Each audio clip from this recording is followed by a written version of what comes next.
Hey everybody, what's up? Out here in the woods with Ruby, having a good old time. Hello, how's it going? Look at this dog. Ruby, where are they? Where are they? You smell them? Where'd they go? Check out this winter wonderland. It's amazing out here. I got the dog out chasing deer. That's Ruby. For those who don't know Ruby, she's pretty awesome. Hey, do me a favor, if you don't mind, can you tap on my silly hat here and make sure we get some lives? And then the other thing is, I didn't know this. There's a little heart underneath the C in Chip Barnes, upper left hand corner. There's the dog. There's a little C. I didn't know how you do this, but there's a little heart underneath the C in the upper left-hand corner. If you tap on that, it lets you share it with your friends, which is pretty cool. So please share the live so they can see the dog and me in the woods. Go, dog, go. I took a lot of good video. This is it's a local Frisbee golf course. It's got deer all over the place. Go ahead, dog, go, go, go, go.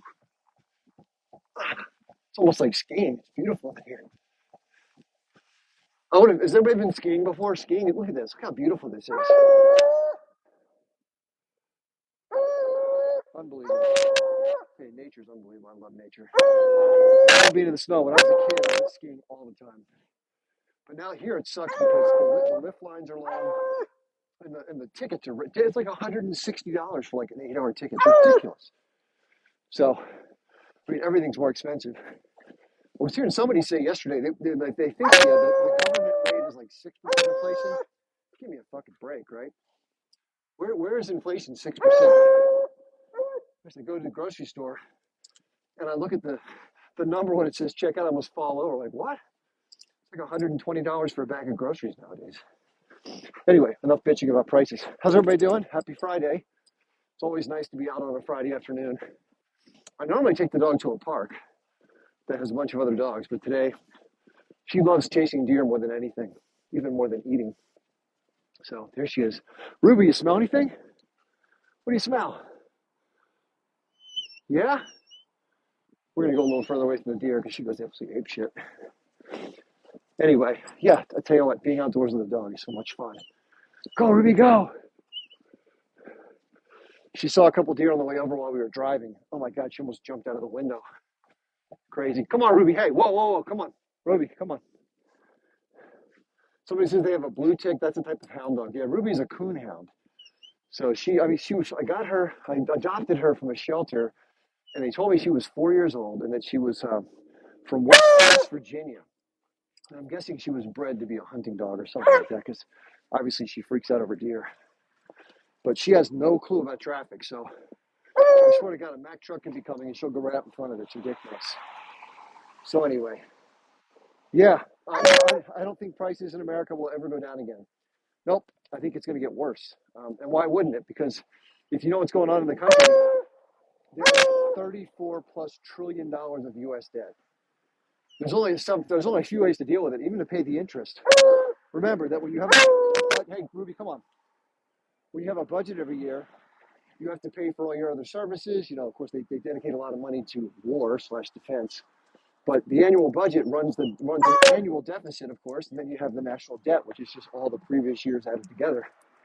So the interest alone to pay that debt, and it's not like there's one rate for all the debt. The debt is constantly changing hands and rolling over. It was financed in the last 10 years by very low interest rates. The new debt that's being issued is being issued like 4 times the interest rate. It's going to exacerbate the problem. So what I mean to say is there's only 3 ways to retire debt. One is to raise taxes. Nobody wants taxes raised, right? Second way is to reduce services. Well, nobody who's getting food stamps or any kind of government support wants their services cut, right? That's going to kill voters. So what's the third way? You have the banking system create more currency to deflate the dollar so it reduces the cost to repay the debt. I know it sounds crazy, but that's what's been going on in the United States for the last 5.5 years. Maybe forever, but really intensively. It's shot up big time. So we're on a runaway train at this point. Anybody who knows anything about economics knows this. You can't pay back $34 trillion. Let's be straight. Can't pay back $15 trillion. So what we're going to do is, here's what I think is going to happen. And I don't have any proof of this. Disclaimer, TikTok, I'm not spreading disinformation. This is a guess. theoretically, based on what other people have said, please don't turn my live off. But my guess is that there's going to have to be some sort of a reset of the dollar or other currencies. Remember that the currencies aren't backed right now. The US dollar, the euro, Swiss franc, whatever, British pound, not backed up by anything other than the faith of the government. And all that means is the government, if they had to, could raise taxes if they had to cover the value of the bills. But let's face it, they're not going to do that, right? So what are they going to do? They're going to do a reset. We're going to revalue. They've done this before in other countries. They're going to revalue the currency into a different denomination, which most people believe is going to be some sort of central bank digitized currency or CBDC. So what's that going to mean for you and I, right? And people say, well, I won't take it. I'm going to stay with my exit. No, you're not. Here's why. If you want to pay your taxes, your property tax, right? It's going to be due in CBDC. You're going to have to convert your money for that. If you want your government benefits, they're going to come in the form of that. If you want your government pay, if you have a state job, a local job, a federal job, or you're a contractor working with any of those entities, you're going to have to take your pay in the digital dollar, right? They may actually forcibly change over cash and cash in bank and cash in deposits within financial institutions where you have your stocks and bonds. Same thing. They'll require a swap. And slowly but surely, when you sell stock or sell shares, they're going to give you back that. They're not going to give you back dollars. They give you back CBDC. You're going to be forced into it bit by bit. So it'll probably be sold as some great thing, like, oh, it's so convenient. It's international. You don't have to worry about it. All that stuff. But that's what's coming up, I think. Now, why does that matter? Well, you're like, well, no big deal, right? Just a reset. Okay, so everything works better. Well, not so fast. So if you haven't studied central bank digital currencies, listen, they could be perfectly benign. Right? It's gonna reset the currency. It's probably going to be about a 60 or 70% cut to your money in terms of the purchasing power. That's just where we're headed. It's going to be an instant and immediate bang, which is going to suck, right? It's going to make life much more difficult for those who get hit by it, including myself. But it's going to reset the system so people will still do business with it. Because if you use a currency that's devalued to nothing, no one will take it, right? And then you can't buy shit. So we won't be able to import anything based on that system. So it's going to have to change. Now, it won't change quickly. It may be in the next 7 years, next 10 years, but it's coming. Maybe sooner if the financial system collapses. And I think we're going for a major crash in the stock market. Not this year, maybe the mid to end of next year, early 2026, definitely. And it's not going to be like a big crash, quote unquote, like 1 or 2 days or a week. It's not going to be like 1929. It's going to be a slow but steady grind away because everything's going down the toilet in terms of international debt. But anyway, I'm sorry to burden you with all this stuff. But the bottom line is this is what's possible with CBDCs, just to let you know what's possible. I'm not saying it's going to be done, but it's what's possible, okay? For those who don't know what they are, it's called central bank digital. First of all, who is this idiot in the hat walking around in the woods with his dog? My name is Chip Barnes. I'm an Army veteran. I live in the United States, served in the first Persian Gulf War on the front lines in a tank unit. I study geopolitics. I talk about it a lot here on TikTok. I've been on here for about 3.5 months, I guess, right before the October 7th thing happened. In fact, I studied that issue in college. I learned about it through a classmate, and I've been kind of keeping an eye on it ever since. So as an American, I have a different long-term view than most people who just kind of picked up what's been happening. Anyway, that's my background. So I'm out here in the woods with my dog, and I'm talking about CBDCs, which are central bank digital currencies. And I'm talking about a reset of the currency system because the U.S. has so much debt. So why does this all matter to us? What impact would it have on us to have this new currency? Well, it's going to be sold as a really convenient thing, right? It's going to be on TV. They'll say, "Hey, get your US dollar digital coin," or whatever. How they're going to do it like that? Because we know about Bitcoin, right? Everybody knows what Bitcoin is. I believe that the introduction of these cryptocurrencies was to condition and normalize the idea of digital exchange for people, right?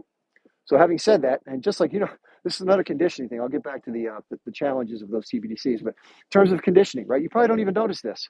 This is the kind of stupid shit that I start to notice after a while because you just get in the mindset. So I'm always watching out for propaganda, of course. That's everywhere. But when we go to the store and buy stuff, this is interesting, right? If you don't know this or not, credit cards used to have a physically, they had like Braille, like these physical characters that were outside the credit card, and they had to actually take a machine and go swipe, swipe, and it went onto carbon paper with 3 copies. Yeah, this is going back to like the 80s and 70s when I was a kid. Now they changed all that when they came out with magnetic strips. So now you could swipe your card instead of having to put it on that machine that goes boom, boom. So, but then what did they do? They put a chip in the card, and then you can put it into the chip reader, and it takes about the same amount of time to swipe your card and put your chip in, right? About 5 to 7 seconds, right? Have you noticed that? It takes a little longer, but if you put the chip up to the reader, not this chip, the chip in your card, It goes faster. It goes beep, and you're done in like 2 seconds. Have you noticed that? Now, why is that? Why does it go faster than the chip or the swipe? Take a wild guess. You're being conditioned to put something up to something for speed and convenience, if you haven't noticed that. And that's the kind of shit I noticed. So if you haven't noticed that, there's a reason why. Like everything has a reason why. So, and the other thing is the financial system with CBDCs. Right now, you have cash. If you have cash, you can go buy something in cash. A fee doesn't go to a financial institution. When you use your ATM card or your credit card, about 2.5 to 3% of whatever's going on goes to a bank. Now think about that for a second. If you're a bank right now, and let's say you're getting 80% of all the transactions, well, you want 100%. So if there's 100% digital system, you're going to get a cut of every single thing that moves. So there's a benefit there, right? What is the downside of digital currencies potentially for people like you and I? Well, the thing is, with digitized currency, unlike Bitcoin and Ethereum, if they're issued by a central authority, they are controllable in the following ways. They can be programmed. You're like, oh, so what? Who cares? What do you mean by programming, Jeff? What's the big deal? Well, let me give you an example. There can be a time limit put on your money. I'm not kidding you. So if you get your paycheck from the government, you might have 45 days to spend the money. If they want to increase economic activity, they could put a timeline and people have to go spend their money or you lose it. It expires. Can you imagine that shit? Now, that's possible. Listen, nothing's guaranteed here. This is possibilities. And the chances are these individual sort of curbs on our freedom will not happen all. It won't be one day they put it all, and it'll be bit by bit. Like, oh, hey, now we can do this. And it may not be done universally. It may just be done with certain people, certain groups. You get the idea, right? That can be bad. So it can be unfair, right? Anybody who quote unquote speaks out, people like me, hey, Chip, your money's going to expire. You better spend your money or we're going to make it expire for you. So there's that, right? Okay, now it can also be geofenced. Who knows what a geofence is? It's a digital boundary that gets established around a certain center point. So let's say I live in, I don't know, New Mexico, Albuquerque. I may not be able to go to Phoenix. I may not be able to go to the airport. They can create, her name's Ruby, they can create a geofence within which you have to stay where your money's only good in that area. So if you go outside that area, you can still travel there unless your car has a restriction, but your money won't work. So imagine that. Okay, that's another action. So the other thing is, if you're somebody like me who speaks out a lot and talks a lot of shit, and they want to shut me up, they can just turn your shit off. Literally turn your shit off. So you can't participate in the system. You have to go outside the system. And if there's no cash in circulation, what the hell do you do? You got to sell your chair to get food. That's why you have to have things like precious metals and other valuables that have tangible value, right? Because if you just go by the system and hope for the best, you're going to get what you get. So obviously, you probably imagine what I've done so far, right? It makes sense. What are some of the other implications that could happen, right? So let's think about it for a second. So certain people could have certain tax treatment. You drive down the road and you get a speeding ticket or a red light camera or whatever it is. Guess what? That money comes right out. It happens in China right now. They have digitized money. If you get a ticket, it comes out. You have no choice not to pay it. And in China, they have something called a social credit system. So let's say you do something that's deemed undesirable to the central authority, like, I don't know, commit a crime or say something that's inappropriate for the nature of the Communist Party or whatever the thing is. You go on a billboard and they shame you in public on a billboard and then they decrease your numerical score. And again, these two things can be tied together. Could be. Again, these are all suppositions, right? I don't have any proof that this is going to be the case, but this is what I've studied about that could happen if it did happen, right? That's the fair way to put it. So I'm sharing all these things just to let you know that, we've talked a lot about what to do about quote unquote the system that's basically broken, right? We have this political system that we're completely excluded from for the most part. We go through this exercise called voting, which has some impact. Don't get me wrong. And I'm even going to be promoting somebody for the Senate race in New York State. So I'm not a complete anti-election person because anytime you can get somebody better into the Congress or Senate, it's better than not, right? And at least they can, while they're there, they can talk about issues that otherwise probably wouldn't get spoken about in a certain way. We want to keep people like Rashida Tlaib in office, right? She's going to speak out for Palestinians. Unfortunately, AIPAC, those crazy people that are pro-Israel, they're trying to get rid of her and about 6 other people, and they're going to spend $100 million to do it. How about that, huh? So at least we can have somebody in office who actually can talk truth to power if she can get in. Now, running as a third-party candidate, if you don't know, is extremely difficult because the power structure has all this money. They give it to things like super PACs and the Democratic Committee. And then basically the way it works is if you're a good soldier for the party, you get money and they help get you elected again. And if you talk back to the party structure and don't do the votes they want, you get FUCKED, right? That's how it works. So if somebody like this does get in, they're going to struggle to get reelected, let's face it. So most people who get in independently, if they're not going to be a sellout, they're going to be there for one term. The question is, what can they do during that one term to make a difference? And I think having somebody speaking out in front of the public who has the right to speak because they're a U.S. senator could make a big difference. So with that in mind, I'm going to throw this name out there. If you want to check out, you can find her on YouTube. I met her at a peace rally about a year and a half ago, I guess. I didn't really have a chance to talk to her much. She had some security around her, but I was familiar with her. Her name is Diane Sare, S-A-R-E. And I'm not I'm not getting paid by Diane to say this. I'm saying this because, out of the principles that I talk about. So I'll put it this way. I do have some fundamental disagreements with the origin of her political beliefs back in the Lyndon LaRouche movement. And there's a lot of stuff I like about Lyndon LaRouche, and there are a few things I despise. I happen to be a very ecologically minded person. You can see I'm out here trying to walk the dog. I don't want this stuff to get all messed up, right? I don't think any of us do. But their idea, this is the one thing I don't like, I'll put it out there. Their fundamental theme is peace through development. What do they mean by that? They actually, this is crazy, I think. Listen, it's all about, you have to deal with all of somebody. You can't expect them to be you, so I'm trying to keep that in mind. So you're not going to agree with everybody on every issue. That's fair. They want to build a one world road. I'm not kidding. Like literally a road that goes from continent to continent. I'm not kidding. Like through the ocean and everything. And I think that's a little bit crazy, right? And the idea is you would have a one world road. You'd all cooperate and have commerce. It sounds good, right? It might even work. But if we keep developing the living shit out of this place and run roughshod over burning hydrocarbons and hope for the best as we consume the resources and mess up other species and mess up the balance of biodiversity, where's that going to take us? I don't know. A lot of scientists who don't get paid seem to think it's not that good of a thing, and I kind of agree. But who knows? Maybe they're wrong. Hopefully they are. So that's the one issue with that. But listen, everything else she says is right on point in my opinion. So I hope you'll give her the time of day. I did want to tell the audience though, Diane is going to be a guest on my program this Wednesday night coming up. I don't have the date in front of me, but it's going to be Wednesday night at 8 p.m. Eastern time. And she'll probably have the floor for the first hour to talk, share her views, and just talk with me about some issues. And we'll probably open it up for Q&A on the back end. So if you want to submit questions now that you want to ask Diane, maybe go check her out on YouTube. Her last name is spelled S-A-R-E. Any of the talks she gives, you'll hear her story. And trust me, if you think she's saying something that's crazy, I've listened to every single thing she's ever said in public. I've watched a ton of her videos. I've been following her for the better part of 2.5 years. Nothing that she says is incorrect based on my research. So if she says some things about the Ukraine war that you don't agree with, I guarantee you got it wrong because you got the line, you got the same crap Israel's spitting out. So just have faith that Diane, I bet everything she said except for the ecological thing.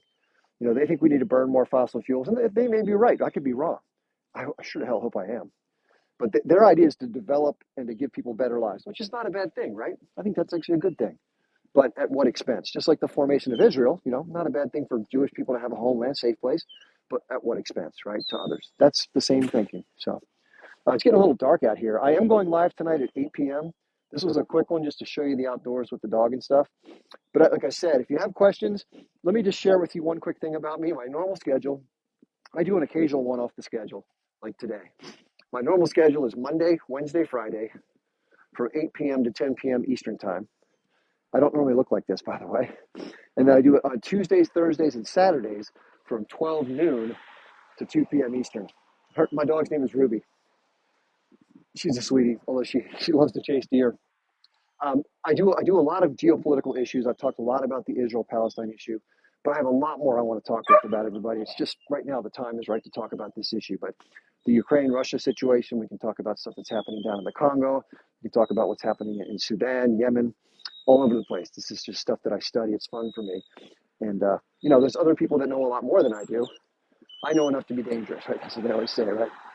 Yeah, hey, Ruby. Ruby, say hi, Ruby. It's hard to get her attention when there's deer out here. Anyway, so and the other thing you can do, I have a lot of videos in my video library, so check those out. I just dropped one. I was talking about one of my major frustrations here on TikTok.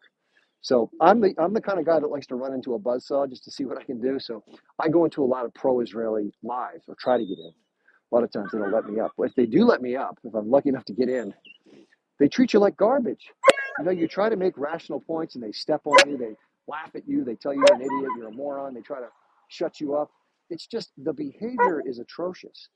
And if anybody's followed me for a while, when I have a guest on who disagrees, I do my best to try to let them say whatever they want to say, as painful as it may be sometimes, without interrupting them, right? Unless they're just going on and on and on, and I can't get a word in edgewise, then I'll stop and try to talk a little bit. But that's my way of doing things. That's not their way of doing things. So I just dropped a video about that saying, why are they so damn rude and arrogant, And I'm not saying that every person who believes in Zionism is rude and arrogant, but all the people I've encountered here on TikTok seem to be. I'm like, what the fuck? Why not give people a chance to talk? The reason is because when you cut somebody off and talk down to them, you don't have to address the issues at hand.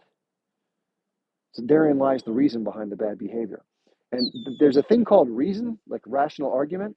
And I've done videos about this before. And I said this is the truth. I mean, I wish it weren't the truth. When you talk to somebody who's really pro-Israel and they've gone through the whole experience of being brought up a certain way with the story, I call it, that Jews are the victims and everybody wants to unalive them and all they want to do is live in peace next to their neighbor, but these people keep attacking, all that bullshit. What they don't know in many cases is what's happening in the West Bank and in Gaza. They just don't know. Even now, they really believe, I'm not kidding you, they really believe that when somebody who is a civilian dies, that the H group was making them stay there to die so that it will make Israel look bad. And it's all the H group's fault. And never, ever is a civilian unalived, on purpose. Never. Doesn't happen, never happened, never will happen. Right? Somebody says it's willful ignorance. I don't even know. I don't even know why people hang on to that. It really helps the narrative because you can't justify the unjustifiable, right? You can't defend the indefensible, and therefore you have to stay with that narrative. The idea that the Israeli military is the most honorable military on. In fact, come on, give me a fucking break. Give me a break. I mean, I can go through thousands of examples where they act in a completely immoral way, especially in the West Bank over the years, right? For Christ's sakes. But talk about disproportionate response. I mean, I understand they don't want to get attacked again. I get that. And if you want to go after the individuals who did the attack, I get that. But what's being done is not that. The way you go after the bad guys in this case, they're in tunnels. What kind of a moron would go sit in the fourth floor of a building knowing that every single building in town could be targeted? Nobody. That's the first thing that's common sense, right? And the second thing is, they're not going to force one of their family members to get harmed. How are they going to know which building is going to get hit to stay there? Think about that for a second. How do they even know? They say they send down pamphlets or leaflets. They do that once in a while, but not frequently. But they claim they do because they do it here and there. Oh, we always send. No, you don't. And you're disabling hospitals so that people can't get the care they need. You're denying them food and water and medical supplies for the most part. Some is getting in through the Rafah crossing, but not much. If one item's on a truck that has life-saving things on it, but it's not an allowed item like a flashlight or a battery or something, they turn the whole damn truck around. It's absurd. And they claim they don't control the Egypt border. Yeah, you do. You control inspecting everything that goes in and out. That's control, right? So it's like a big bottleneck. Senator Chris Van Hollen from Maryland went down along with one other senator, and they saw what was going on. I'm like, this is ridiculous. What the Israelis are doing is unacceptable. Unacceptable. They're making a huge bottleneck down there.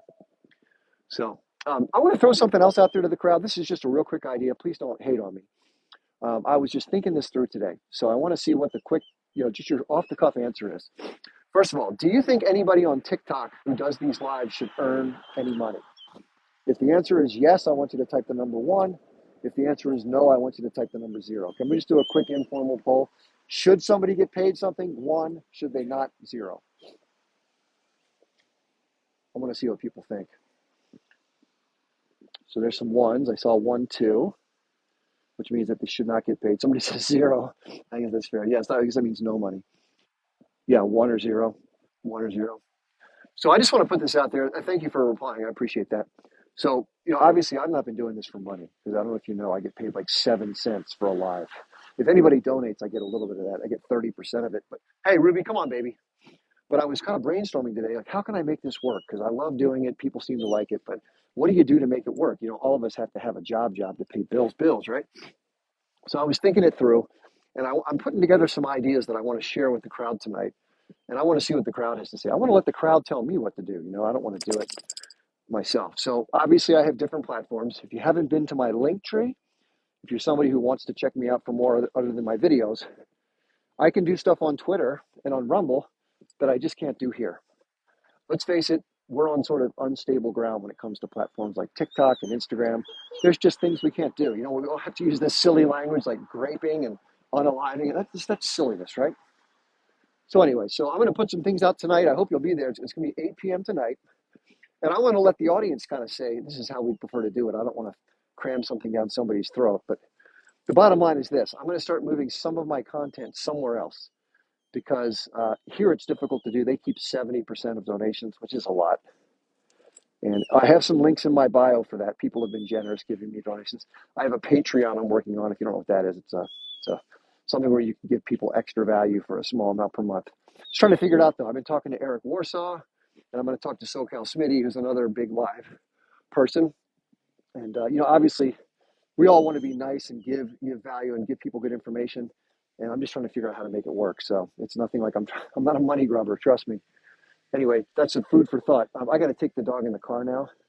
I will be on at 8 p.m., so I hope you'll be there tonight. Same bat channel, all that good stuff. There's some really good people I've met on TikTok, really great people, and elsewhere. So please go into my my link tree in my bio. It's just below my name. It says Linktree Chip Barnes. If you're not in the United States, they don't post the link. But I put the characters in my bio that you can type into a web browser. It gets you to the same place.